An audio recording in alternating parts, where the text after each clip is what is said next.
ಗಾಂಧಿ ಕುಟುಂಬದ ವಿರುದ್ಧ ಇಡಿ charge sheet, ರಾಜ್ಯದಲ್ಲಿ ಕೆರಳಿ ಬೀದಿಗಿಳಿದ ಕಾಂಗ್ರೆಸ್. ಇಬ್ಬಾಗವಾಗಿ ಯುವ ಕಾಂಗ್ರೆಸ್ ಪ್ರೊಟೆಸ್ಟ್. ಸಿದ್ದು ಡಿಕೆಶಿಗೆ ಮತ್ತೆ ಒಗ್ಗಟ್ಟಿನ ಪಾಠ ಮಾಡಿದ ಖರ್ಗೆ. ನೀವು ಒಂದಾಗಿರಬೇಕು, ಇಲ್ಲದೇ ಇದ್ರೆ ಮೋದಿ ಶಾ ನುಂಗು ಬಿಡ್ತಾರೆ. ಕಾಂಗ್ರೆಸ್ ಅಧ್ಯಕ್ಷರ ವಾಗ್ದಾಳಿ. ಸಿದ್ದು ಸರ್ಕಾರಕ್ಕೆ ಜಾತಿ ಗಣತಿ ಬಿಸಿ ತುಪ್ಪ. ಸರ್ಕಾರದ ಪರ ವಿರೋಧ ಜೋರು ಚರ್ಚೆ. ಗಣತಿ ಪರ ಹಿಂದುಳಿದ ವರ್ಗಗಳ ಬ್ಯಾಟಿಂಗ್.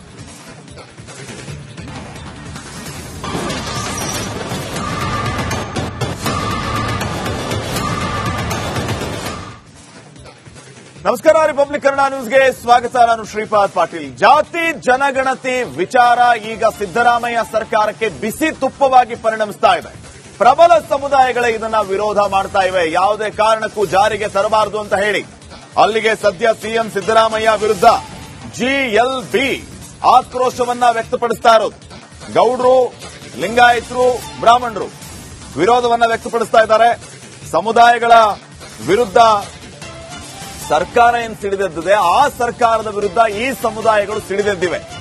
ಗೌಡ್ರು, ಲಿಂಗಾಯತರು, ಬ್ರಾಹ್ಮಣರು ಯಾವುದೇ ಕಾರಣಕ್ಕೂ ಈ ಜಾತಿ ಗಣತಿಯನ್ನ ಒಪ್ಪೋದಿಲ್ಲ ಅಂತ ಹೇಳ್ತಾ ಇದ್ದಾರೆ.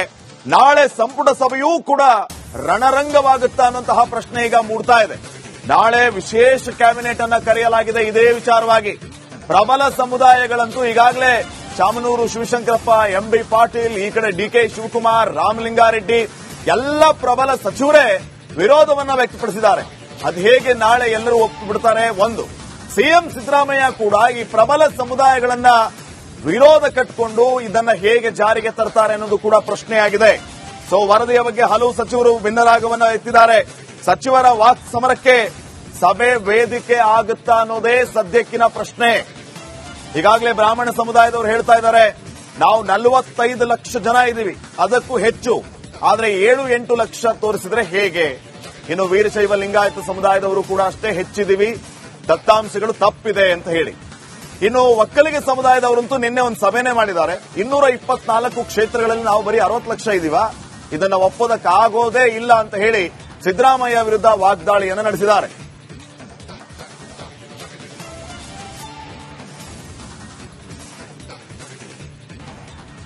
ಇದು ಸಮಾಜಘಾತಕ ಕೆಲಸ, ಇದು ಸಂವಿಧಾನ ವಿರೋಧಿಯಾದಂತ ಕೆಲಸ. ಎಲ್ಲರಿಗೂ ಸಮಾನತೆ ಬೇಕು ಅಂತ ಸಂವಿಧಾನದಲ್ಲಿ ಹೇಳುವಾಗ ಸಂವಿಧಾನವೇ ನಮ್ಮ ಸರ್ವಸ್ವ ಅಂತ ಹೇಳ್ತಿರ್ತಕ್ಕಂಥ ಕಾಂಗ್ರೆಸ್ ಪಕ್ಷದ ಮುಖಂಡರು ಕೆಲವರು ಇದನ್ನು ವಿರೋಧ ಮಾಡ್ತಾ ಇರೋದು ಅತ್ಯಂತ ವಿಪರ್ಯಾಸದ ನೋವಿನ ಸಂಗತಿ